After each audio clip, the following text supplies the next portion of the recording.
In the heart of Houston, where skyscrapers rise like promises and dreams are bought and sold, there lived a girl who learned early that survival was more powerful than innocence. Her name was Amara Okafor. She was the daughter of Nigerian immigrants, born between two worlds but never fully belonging to either. Her father was a man of the church, or at least that is what people believed. On Sundays, he wore holiness like a tailored suit, a smiling deacon, a respected voice, a man of God. But behind closed doors, he was drowning in gambling debts, borrowed money, and dangerous men who came knocking at night. Silence filled their home so heavily that Amara learned to listen before she learned to speak. Her mother prayed, her brothers slept, and Amara watched everything. Even as a child, she understood something no one said aloud. Something was coming. The night everything changed came without warning. No thunder, no final confession, just a phone call. Her father was dead. Sudden, mysterious, and unanswered.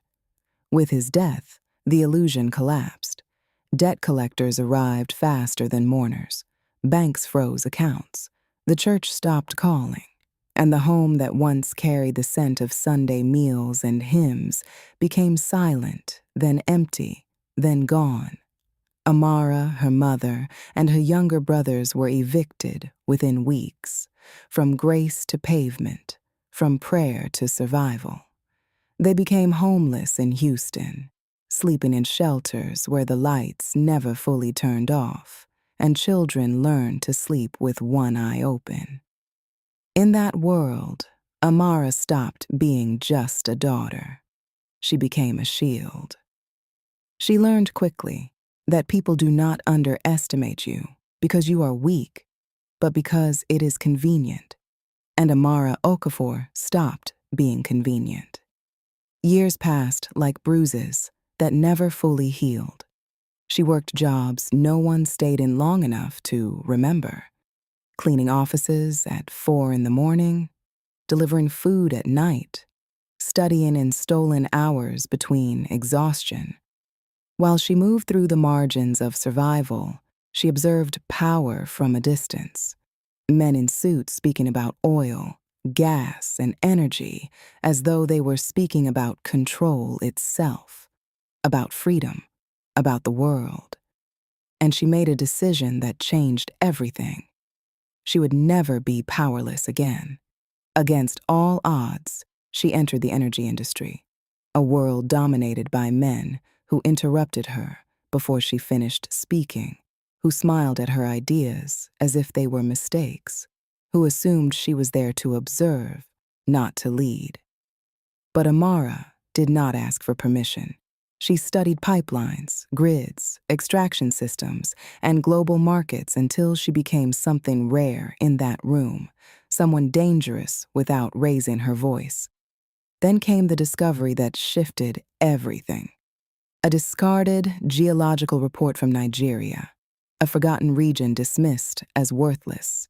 But Amara saw patterns others ignored: density, potential, energy waiting beneath abandoned land, lithium, enough to transform global energy systems, enough to shift power away from old empires into new hands, African hands, her hands.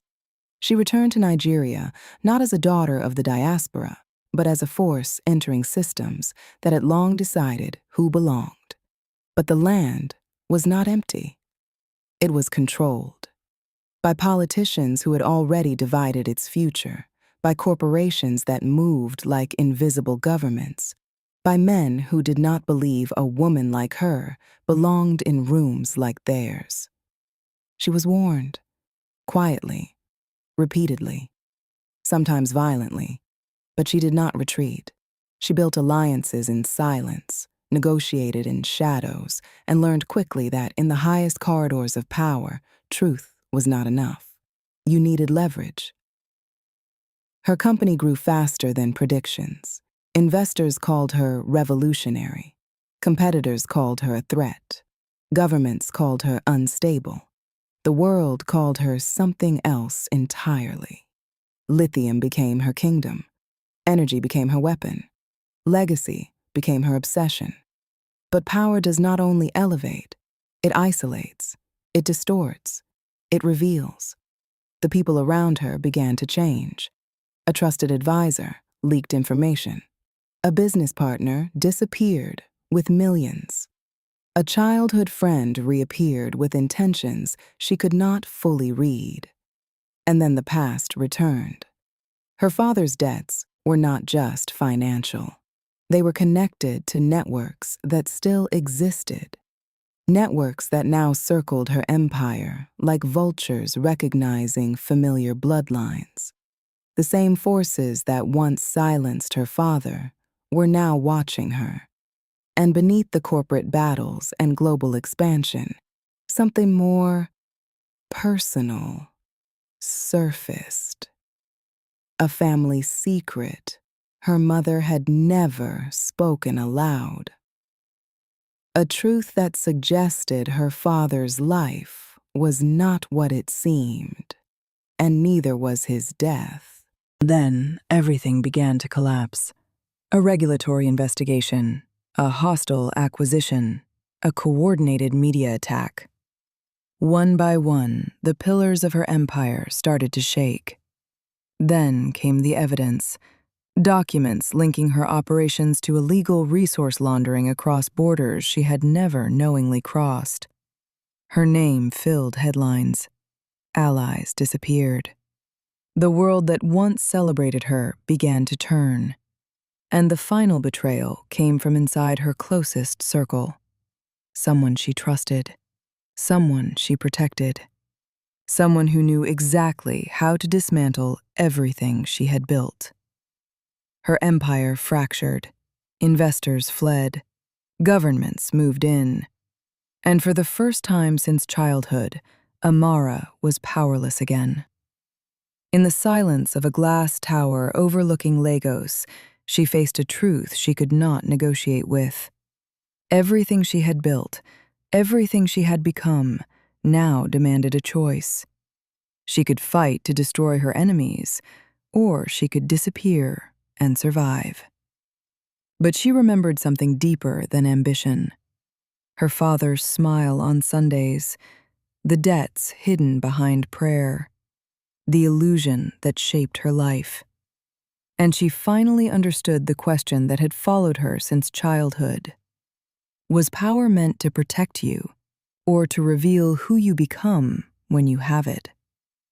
Amara made her decision, not to escape, not to destroy, but to expose everything. She released every file, every transaction, every hidden connection into the world. And the system cracked. The fallout was global. Politicians fell, corporations fractured, markets trembled under truths they could no longer contain. But Amara did not celebrate, because victory did not feel like victory. It felt like silence returning in a different form. So she rebuilt, not an empire of control, but an infrastructure of access. Clean energy projects across Africa, community-led ownership models, systems designed not to extract, but to empower. Slowly, the world began to see her differently, not as a queen of black gold, but as something more dangerous to old systems than wealth or power. A woman who refused to become what she fought. Years later, in a solar-powered village in Nigeria, a young girl stands before a building bearing a name she has heard in stories, but never met. She asks who Amara was. An elder replies that she was the storm and the calm that came after it. And somewhere far away, history continues to argue with itself about what she truly was. But the truth remains simple.